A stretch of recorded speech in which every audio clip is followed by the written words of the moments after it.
Bonjour à tous, bienvenue chez Passeur de Conscience pour cette nouvelle vidéo sur la notion d'engagement et d'emprisonnement. Je pars sur la notion d'engagement et d'emprisonnement parce que ce sont deux valeurs fondamentales qui nous terrorisent, hein. On va dire que c'est quelque chose qui, lorsque nous ne sommes pas prêts à vraiment être en conscience et en accueil de la notion d'engagement et de la notion, de la notion d'engagement, en fait, ça peut nous faire sentir dans une sensation d'emprisonnement.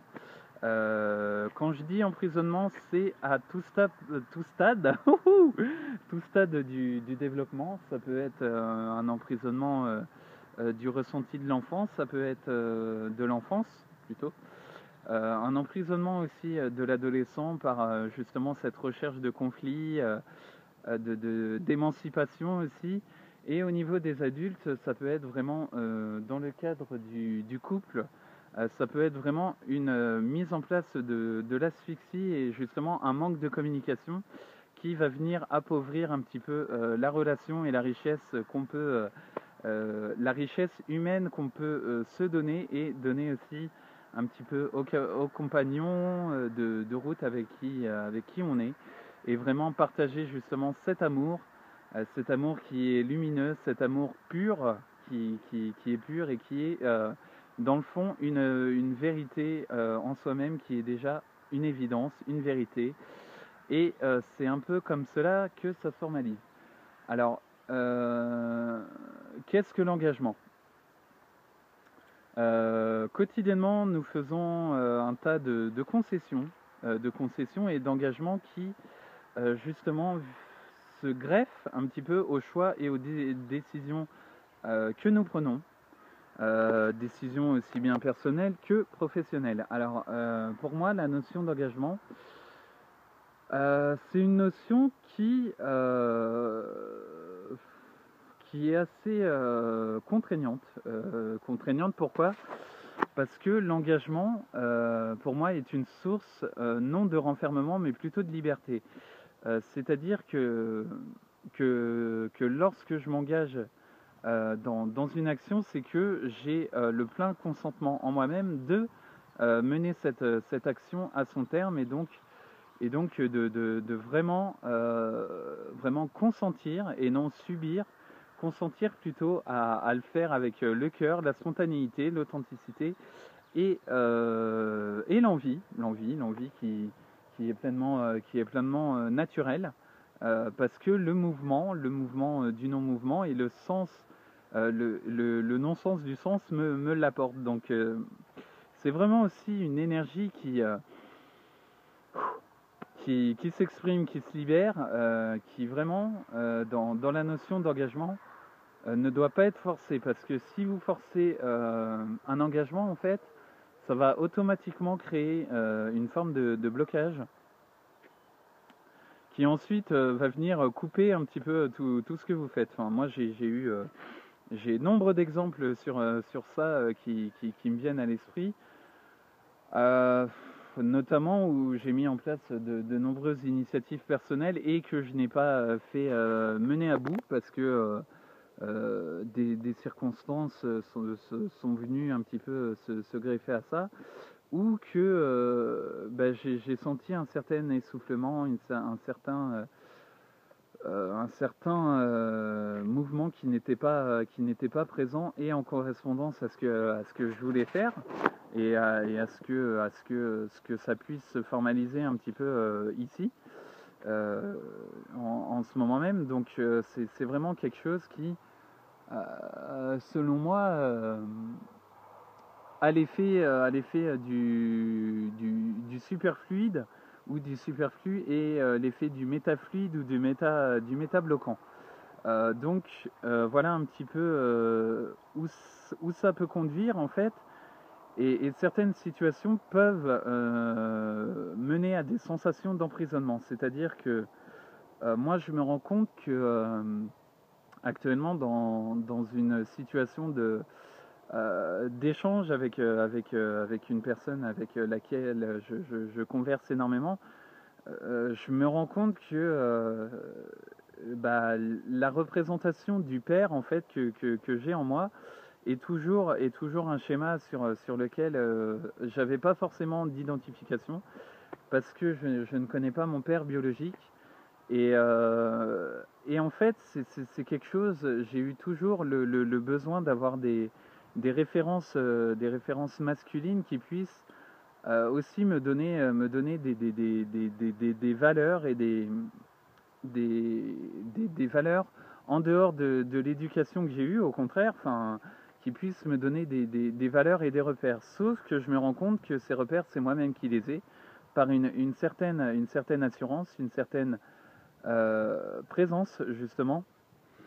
Donc, et c'est ce qui peut, justement, ce besoin justement d'être euh, ce besoin d'exister pour l'autre, justement, me met dans une certaine fragilité que maintenant je reconnais, parce que j'arrive à savoir que le père, je suis né, je suis né comme tout le monde d'un père évidemment, mais que j'accueille pleinement en fait le fait que je reconnais ça, je reconnais vraiment que malgré cette absence, je sais que la présence, je suis moi-même, j'arrive à me construire moi-même et que j'ai la possibilité d'y arriver et que j'y arrive progressivement et vraiment c'est avec joie, c'est une victoire que je remporte sur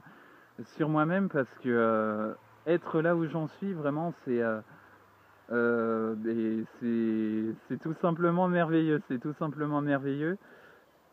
Et vraiment, cette sensation de toujours demander en fait à l'extérieur de justement du besoin de présence, en fait, ça confine et emprisonne l'être avec qui je communique dedans. Donc je me rends compte aussi de ça, que vraiment c'est amené à emprisonner ça. Et si un couple est amené à se former, en fait, s'il y a sensation d'emprisonnement déjà en nous-mêmes, en fait, on projette cette sensation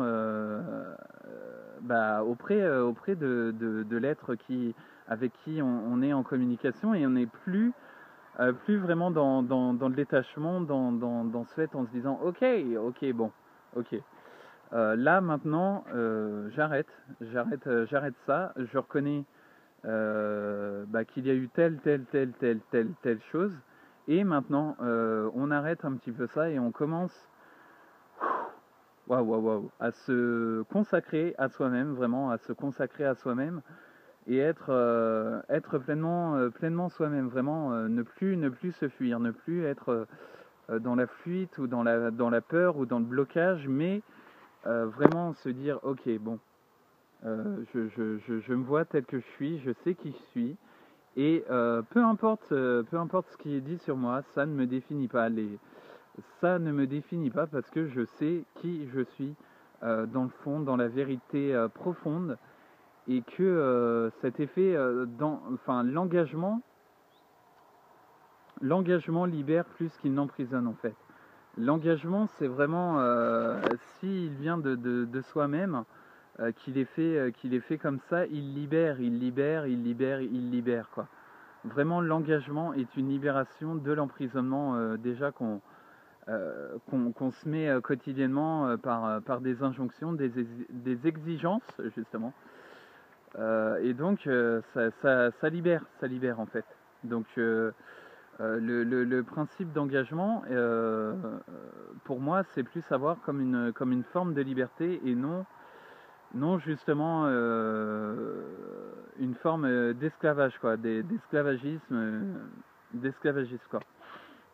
Donc voilà pour dire que justement euh, s'il y a engagement, n'ayez plus peur, abandonnez-vous, c'est-à-dire accepter que voilà tout se passe, tout se passe et tout est apaisement tant que vous êtes vraiment dans la vérité, parce que la vérité profonde est en chacun de nous et elle est vraiment là pour nous accompagner et nous sommes pleinement des accompagnants en nous-mêmes, en prenant soin de nous et en étant vraiment à l'écoute, à la disponibilité et c'est là que se passe la suite, quoi. Vraiment écoute, disponibilité en soi-même, se consacrer du temps, c'est vraiment là que l'engagement prend toute sa liberté, même pour les notions de couple ou toute autre notion de concept. Tout ça se fait en présence, quoi. Ça se fait en présence, vraiment. Vraiment, vraiment. Donc voilà un petit peu ce que je peux dire sur le contraste entre liberté et emprisonnement, sur la sensation que ça peut amener. Dans tous les cas, ben, n'hésitez pas à vous abonner à la chaîne YouTube pour laisser un commentaire. Pareil pour la page Facebook Passeur de Conscience. Dans tous les cas, gros bisous à vous. Je vous aime fort. Je vous remercie de me suivre. Toute ma gratitude pour ça et je vous dis à plus pour une prochaine vidéo. Salut à tous.